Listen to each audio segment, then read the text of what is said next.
नमस्कार, आप देख रहे हैं इंडिया वॉइस। मैं हूं आपके साथ जी और सीधा चलते लखनऊ, जहां मुख्यमंत्री योगी आदित्यनाथ लाइव है। क्या खुश करिए, चलिए आपको सुनाते हैं।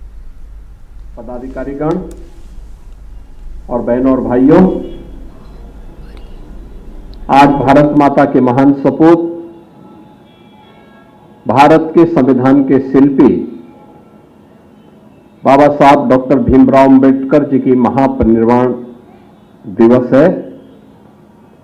मैं इस अवसर पर बाबा साहब की स्मृतियों को देश के लिए, वंचितों के लिए, दलितों के लिए उन्होंने जो कार्य किया है उसके लिए उनको स्मरण करते हुए उन्हें प्रदेश सरकार और प्रदेश की जनता जनार्दन की ओर से विनम्र श्रद्धांजलि अर्पित करता हूं। बहनों और भाइयों, दुनिया के अंदर जहां कहीं भी कोई वंचित है, कोई पीड़ित है, प्रताड़ित है, शोषित है, दुनिया के उन कोटि कोटि मानवों के उद्धार की आवाज है बाबा साहब डॉक्टर भीमराव अंबेडकर। जीवन को एक नई दृष्टि देने वाले, जीवन को एक नई दिशा देकर के उनके जीवन में भी खुशहाली आए, इसको एक नई दिशा देने वाले किसी एक नाम की चर्चा होती है तो वह बाबा साहब भीमराव अंबेडकर की होती है। और इसीलिए इस महामानव का स्मरण उनकी जयंती के अवसर पर, उनके महापरिनिर्वाण दिवस के अवसर पर न केवल हम लोग करते हैं, बल्कि आज के दिन पर समाज रचना से जुड़े हुए राष्ट्र के सशक्तिकरण के लिए उठाए जाने वाले किसी भी बड़े अभियान में वह बाबा साहब भीमराव अंबेडकर के बगैर वे सभी कार्य अधूरे माने जाते हैं। सचमुच जो कार्य उन्होंने उस कालखंड में किया, एक लंबे समय तक सैकड़ों वर्षों से चली आ रही उन कुप्रथाओं को समाप्त करने, दलितों, वंचितों, शोषितों को उनका अधिकार प्राप्त हो सके, इसके लिए उनके द्वारा किया गया प्रयास यह अभिनंदनीय है। और बाबा साहब भीमराव अंबेडकर भले ही उन्होंने अत्याचार सहे होंगे, अन्याय सहा होगा, लेकिन उनका कार्य देश के लिए था, समाज के लिए था। कभी भी उन्होंने अपने चेहरे पर वे बातें नहीं आने दी और अंतिम दम तक वह देश के शोषित वर्ग के लिए, वंचित वर्ग के लिए। सीएम योगी को भी आप सुन रहे थे। बढ़ते आगे लखनऊ से खबर सामने आ रही है। अखिलेश यादव से दूर हुए राहुल गांधी, ये जानकारी सामने आ रही है। संसद में राहुल और अखिलेश यादव के बीच दूरी बढ़ती हुई नजर आई। राहुल गांधी भी हुए सपा मुखिया से दूर। पहली लाइन में सिर्फ सपा की तरफ से अखिलेश यादव को जगह मिली। अवधेश प्रसाद और डिंपल यादव को दूसरी लाइन में सीट मिली। सपा का मानना है कांग्रेस की तरफ से खेल किया गया, कांग्रेस खुद नहीं चाहती विपक्ष का मेल। कई तरह के सवाल जो है अब इसको लेकर खड़े हो रहे हैं, यानी कि इंडिया में, अब इंडिया गठबंधन में कांग्रेस अलग थलग पड़ चुकी है। तो राहुल गांधी की दूरी अब समाजवादी पार्टी से कांग्रेस की दिख रही है। दिल्ली में संसद का शीतकालीन सत्र चल रहा है और बजट सत्र में जो विपक्ष एकजुट होकर सरकार को घेर रहा था, वह 6 महीने के भीतर ही सीट को लेकर आपस में बढ़ता हुआ अब नजर आ रहा है। दरअसल हुआ ये कि नई संसद में सांसदों के बैठने के लिए सीटों का बंटवारा हुआ। पहले लोकसभा में नेता प्रतिपक्ष राहुल गांधी के साथ वाली सीट पर समाजवादी पार्टी के मुखिया अखिलेश यादव और उनके सांसद अवधेश प्रसाद बैठा करते थे, लेकिन सीट बंटवारे में अवधेश प्रसाद की सीट पीछे चली गई है और अखिलेश राहुल से दूर हो गए। इस सीट बंटवारे ने गठबंधन में फूट डाल दी है और अब इंडिया गठबंधन में भी एक बार फिर से खेला होता हुआ दिख रहा है। जिस तरह की नींव की बात की जा रही थी इंडिया गठबंधन के दलों की ओर से, वो अब हिलती हुई दिखाई दे रही है। लखनऊ से यह खबर सामने आ रही है। अखिलेश यादव अब राहुल से दूरी बनाते हुए नजर आ रहे हैं और अपनों के बीच ही कांग्रेस अब अलग थलग होती हुई दिखाई दे रही है। अखिलेश यादव से राहुल दूर होते हुए नजर आए। संसद में राहुल और अखिलेश यादव के बीच बढ़ी दूरी हर किसी को नजर आ गई।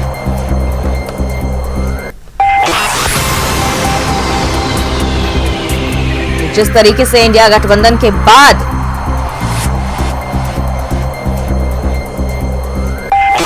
और इसी खबर पर ज्यादा जानकारी के साथ स्टेट कोऑर्डिनेटर अनिल पाठक हमारे साथ जुड़ चुके हैं। अनिल जी, इंडिया गठबंधन की नींव बहुत ही मजबूत मानी जा रही थी। जब से गठन हुआ, तरह तरह के जो सहयोगी दल है, तमाम लोग दावे करते हुए नजर आए। खासकर अगर हम बात करें राहुल गांधी, अखिलेश यादव, जिनका दो शहजादों की जोड़ी बड़ी ही सुर्खियां बटोरी थी, लेकिन अब खोट की बात सामने आ रही। मामला सामने आया है, उसको साफ दिखाई पड़ रहा है कि राहुल और अखिलेश में अब दूरियां बढ़ गई हैं, क्योंकि पहले ये दोनों साथ साथ बैठते थे। और इसी के साथ एक और घटनाक्रम हुआ है कि उत्तर प्रदेश में कांग्रेस कमेटी को भंग कर दिया गया था। जितने पदाधिकारी हैं उनको भी भंग कर दिया गया है। ये तब हुआ है, ठीक उपचुनाव के बाद हुआ है। उपचुनाव में भी कांग्रेस ने एक भी सीट नहीं ली थी, जबकि समाजवादी पार्टी की तरफ से 2 सीटें ऑफर की गई थी। उपचुनाव में जिस तरह से समाजवादी पार्टी को झटका लगा, चुनाव प्रचार के बाद कोई भी कांग्रेसी अखिलेश यादव के साथ नजर नहीं आया। और फिर अब संसद में जिस तरह से राहुल और अखिलेश के बीच गैप बढ़ा है, उसको देखते हुए ये माना जा रहा है कि कहीं न कहीं कुछ न कुछ खेल जरूर हो रहा है। कांग्रेस अब झटका देने के मूड में है समाजवादी पार्टी को। इसी लिहाज से अब संगठन को भी भंग कर दिया गया है। नए सिरे से संगठन की गठन की तैयारी चल रही है, जहां भारतीय जनता पार्टी भी अपना संगठन मजबूत करने के लिए पदाधिकारियों का चुनाव करा रही है। वहीं कांग्रेस ने भी मौका देख करके छक्का मारा है और संगठन पर जोर देने का बल दिया है। अनिल जी, अगर हम कांग्रेस की बात करते हैं, जिस तरीके से लोकसभा चुनाव में सभी जो तमाम विपक्षी दल हैं, इंडिया के जो सहयोगी दल, सभी ने अपना दमखम दिखाया था, लेकिन जिस तरीके से उसके बाद चुनाव हुआ खत्म और विधानसभा चुनाव, उपचुनाव आए, इसके बाद से तमाम अलग अलग राज्यों में कांग्रेस के जो सहयोगी दल है, उनके साथ जो उनके दूरी है वो साफ तौर पर दिखी। हरियाणा की बात कर ले, दिल्ली में भी कुछ यही देखने को मिला। और अब जिस तरीके से देखें, क्योंकि काफी समय तक उत्तर प्रदेश में समाजवादी पार्टी के साथ कांग्रेस बनी रही है, लेकिन अब वो भी साफ तौर पर देखा जा रहा है कि किस तरह से दूरी निकल के सामने आई। देखिए श्रुति, अभी संसद जब चालू हुई लोकसभा चुनाव के बाद, तो एक वीडियो तेजी से वायरल हुआ था, जिसमें राहुल गांधी थे, अखिलेश यादव थे और अयोध्या के सपा से सांसद अवधेश प्रसाद थे। ये वीडियो जो है काफी वायरल हुआ और सुर्खियों में रहा, लेकिन इसका फायदा कांग्रेस को उतना नहीं मिला जितना समाजवादी पार्टी को मिला, क्योंकि जो सीट पर कब्जा हुआ वो समाजवादी पार्टी को हुआ। कांग्रेस ने भी आत्ममंथन किया और उसका नतीजा है कि अब समाजवादी पार्टी के मुखिया अखिलेश यादव और राहुल गांधी साथ नजर नहीं आएंगे। साथ ही इसके जो अगली पंक्ति है विपक्ष की, उसमें समाजवादी पार्टी की तरफ से 2 सीटें जो हैं मांगी गई थी। एक अखिलेश यादव के लिए, दूसरा अयोध्या सांसद अवधेश प्रसाद के लिए। अवधेश प्रसाद के जरिए समाजवादी पार्टी संदेश देना चाहती थी कि राम की नगरी में साइकिल मंजिल पर पहुंची है, लेकिन इसको ब्रेक लगाने का काम जो अंदर खाने में चर्चा चल रही है वो कांग्रेस की तरफ से किया गया। राहुल गांधी को लेकर के समाजवादी पार्टी की तरफ से तमाम इल्जाम लगाए जा रहे हैं कि जिस तरह के इंडिया गठबंधन का जमावड़ा किया गया था, जो अन्य दल हैं सबको इकट्ठा लाया गया था, अब कांग्रेस खुद ही उनसे दूरी बनाना चाह रही है। देखिए, कांग्रेस दूरी क्या, ये नफा नुकसान का खेल है। कांग्रेस कहीं ना कहीं ये चाहती जरूर है, क्योंकि जब संसद चलती है तो विपक्ष के नाम पे, नेता प्रतिपक्ष के नाम पे जो फोकस होता है, कैमरे का फोकस होता है, वो राहुल गांधी की तरफ होता है।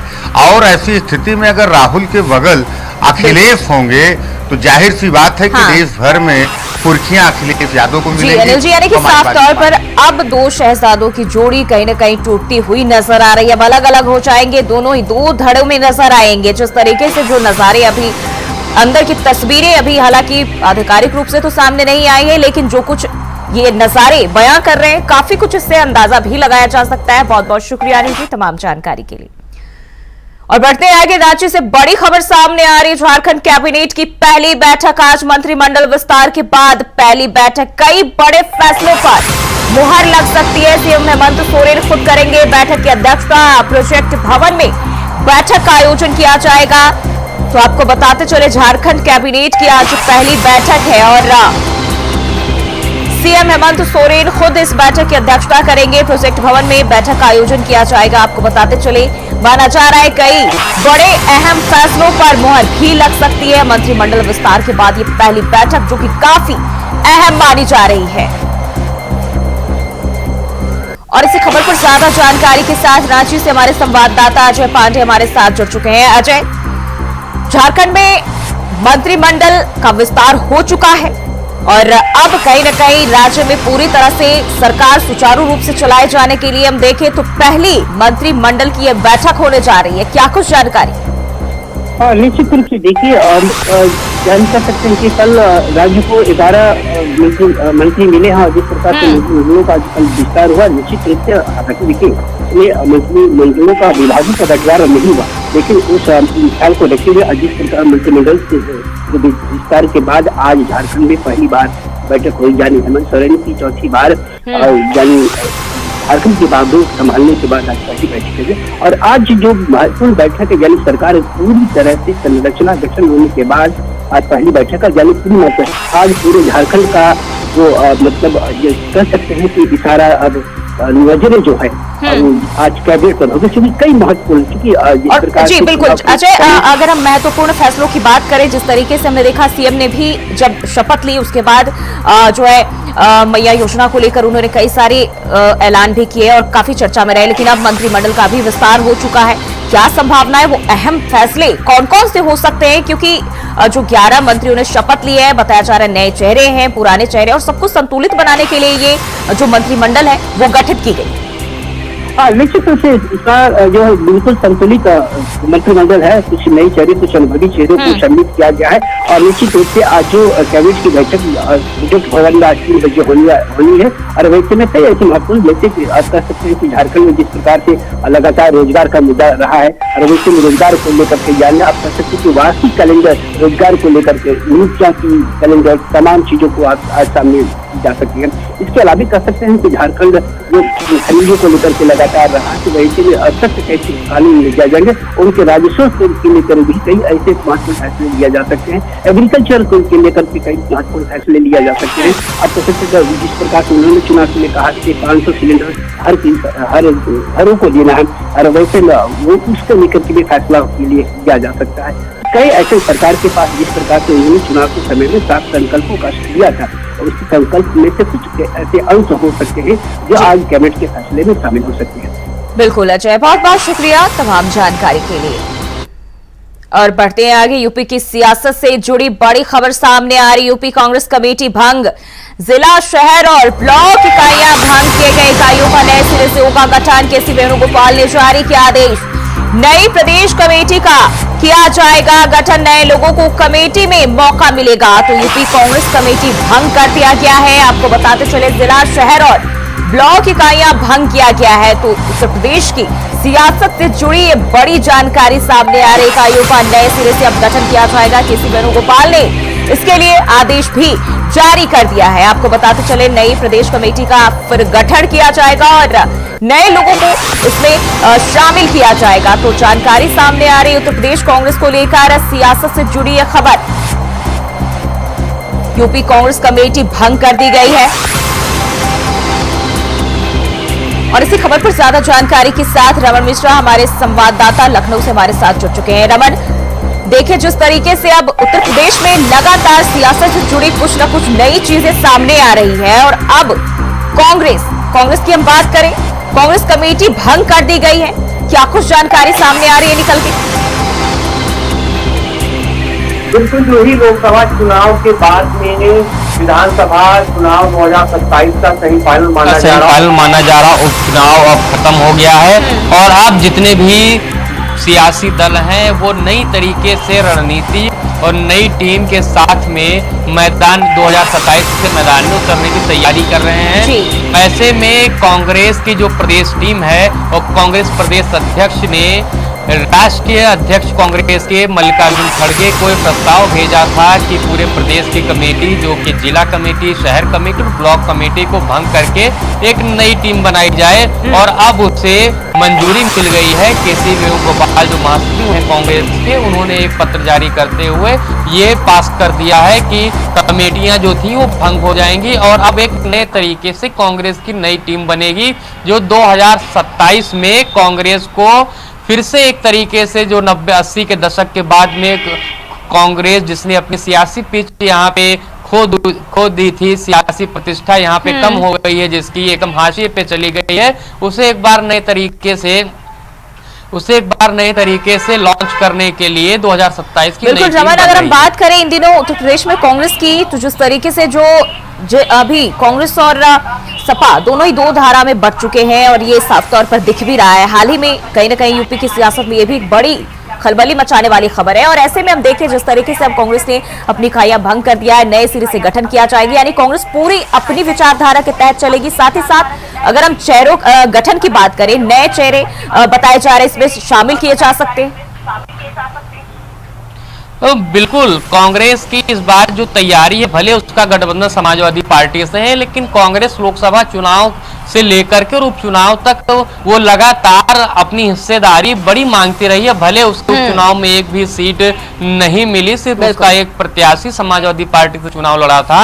ऐसे में जो निष्क्रिय लोग हो गए हैं कांग्रेस के, उनको बाहर करके जो नए लड़के हैं, जो नए लोग हैं जिनमें कांग्रेस की निष्ठा है, कांग्रेस के काम करने का जो इसमें मादा रखते हो कि उनकी जो सोच है वो किसी व्यक्ति के प्रति नहीं, किसी लालच के, किसी पद के प्रति नहीं, कांग्रेस के प्रति है, उन लोगों को आगे लाने का विचार कांग्रेस में चल रहा है। और साथ में जो बाहरी दल के नेता जो कहीं ना कहीं किसी कारण से अपने दलों को छोड़ के कांग्रेस में जुड़ना चाहते हैं या फिर वो भी अभी किसी भी दल में नहीं है, उन्हें जोड़ने की तैयारी कांग्रेस प्रदेश अध्यक्ष अजय राय करें। लगातार आए दिन महीने, हर हफ्ते, हर महीने किसी न किसी क्षेत्र के बड़े चेहरे को वो जोड़ते रहते हैं। और अगर एक नई टीम बनेगी, नई ऊर्जा रहेगी, नया लक्ष्य रहेगा, अपने जो जगह है वो कहीं ना कहीं खो दी है। बहुत ही मुश्किल है अगर हम माने उत्तर प्रदेश में फिर से अपने आप को साबित करने का कांग्रेस के लिए।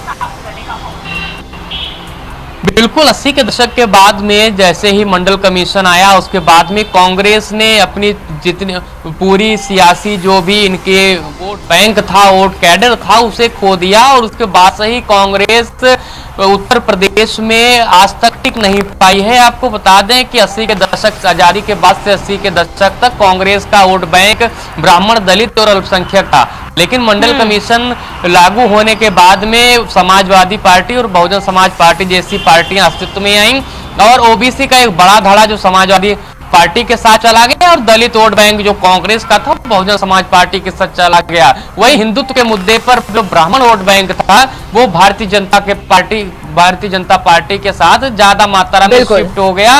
और वही कारण। बिल्कुल रमन, बहुत बहुत शुक्रिया जानकारी साझा करने के लिए।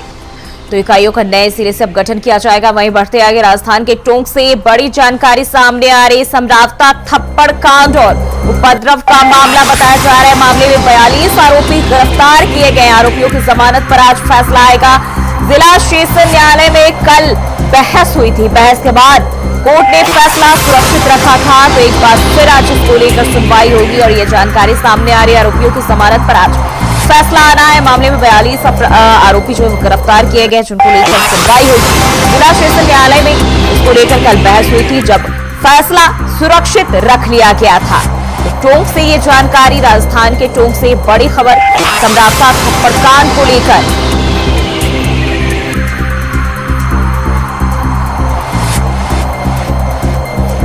जिला सेशन न्यायालय में कल इसको लेकर बहस भी हुई थी। आपको बताते चले, आरोपियों की जमानत पर आज कोर्ट की ओर से फैसला आएगा। और इसी खबर पर ज्यादा जानकारी के साथ कुलदीप सैनी जयपुर से हमारे सहयोगी हमारे साथ जुड़ चुके हैं। कुलदीप, आज एक बार फिर समरावता थप्पड़ कांड को लेकर जो है सुनवाई होने जा रही, क्या कुछ जानकारी सामने आई है? देखिए बहुत सी संभावना में जो सफरकांड नवीश मीणा के माध्यम से हुआ उसमें 42 जो 42 लोग गिरफ्तार हुए हैं। तो तमाम जो लोग हैं वो उस तरफ के थे जहां पर सफरकांड के बाद नवीश मीणा के समर्थन मिले।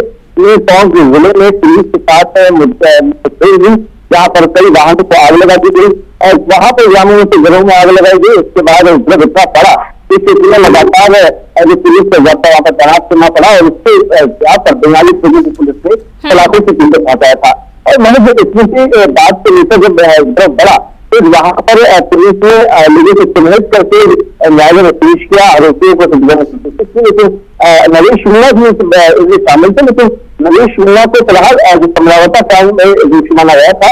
उसके अलावा और भी जो उनके ऊपर आरोप लगे हैं उनकी सजा भी वो काट रहे हैं, उनको वहीं पर रखा गया है।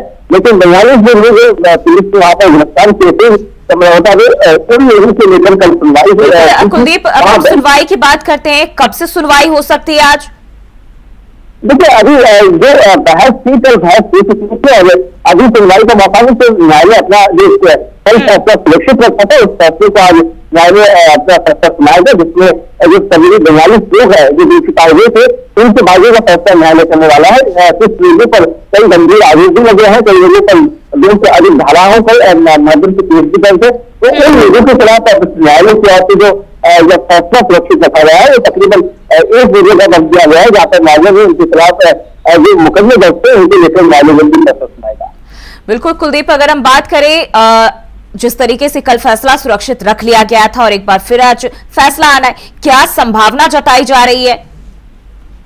देखिए पूरा जब हमें देखा कि उत्तर राजधानी का पूरा माहौल टोंक जिले में रहा और इतना ही नहीं जहाँ पर समर्थकों की इतनी ज्यादा भीड़ रही और वहां पर हमने देखा कि वहां पर पहुंची, पॉलिटिकल कई नेता वहां पर पहुंचे, बयानबाजियां हुई। लेकिन आज तक इतना तकरीबन महीना भर होने को है, लेकिन अभी तक इस पूरे मामले को लेकर जो पीड़ित पक्ष है, जो पीड़ित ग्रामीण है, उन्हें उनको मुआवजे तक नहीं मिल पाया। सरकार की ओर से अभी तक विलंब किया जा रहा है और दूसरी और दोषियों को जो गिरफ्तार किया है पुलिस ने उनके खिलाफ अभी तक कोई कार्रवाई नहीं की गई, जिससे लोगों में नाराजगी जरूर है।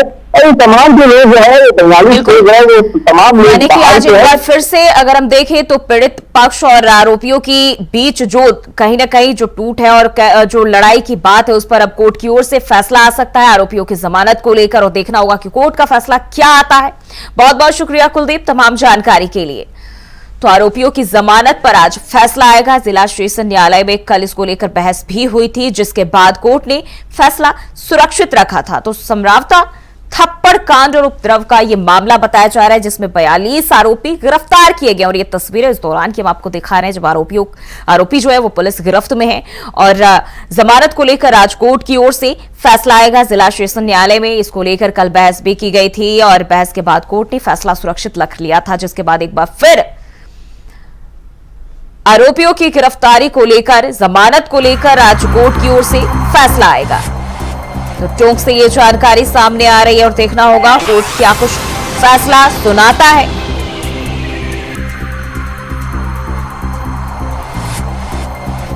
तो कल भी न्यायालय में इसको लेकर बहस हुई थी, जिसके बाद कोर्ट ने फैसला सुरक्षित रखा था और एक बार फिर आज कोर्ट की ओर से आरोपियों की जमानत पर फैसला आना है।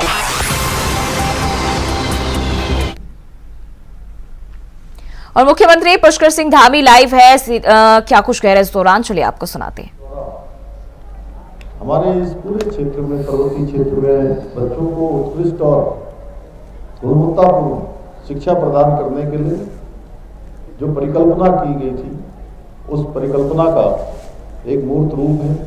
अभी मैं आदरणीय हरीश जोशी जी से पूछ रहा था कि अब ये कितनी इसकी संख्या हो गई है, तो ये संख्या लगातार बढ़ती जा रही है, 8 संख्या तक पहुंच गई है। आप देख रहे होंगे वो सारा पूरा उनका एक सारा बोर्ड टंगा हुआ है। मैं इसके लिए पूरी संस्था को, जोशी जी को और उनके सभी सहयोगियों को, सबको मैं बहुत बधाई देता हूँ। और इस अवसर पर ये कहना चाहता हूँ कि ये केवल एक ईंट पत्थर से निर्मित एक केवल आधारभूत संरचना ही नहीं है, बल्कि ये हमारे बच्चों के लिए उज्जवल भविष्य का आधार है। अभी हमारे उद्घोषक महोदय कह रहे थे कि आने वाले समय में यहाँ से बच्चे विभिन्न विभिन्न क्षेत्रों में जाएंगे और निश्चित रूप से ये सब हमारे भविष्य हैं और इसमें से कोई डॉक्टर बनेगा, कोई इंजीनियर बनेगा, कोई वैज्ञानिक बनेगा, कोई बड़ा पत्रकार बनेगा, अनेक अनेक क्षेत्रों को, कोई प्रशासनिक सेवा में जाएगा और जिन क्षेत्रों में भी ये जाएंगे उन क्षेत्रों को नेतृत्व देने का काम करेंगे और निश्चित रूप से इनके व्यक्तित्व के निर्माण में, इनके पूरे संस्कारों में मल्लिकार्जुन विश्वविद्यालय के द्वारा जो संस्कार उनमें रोपित किए जाएंगे वो उनके संपूर्ण जीवन भर। और बुलेटिन में फिलहाल के लिए बस इतना ही। खबरों के लिए बने रहे इंडिया वॉइस के साथ।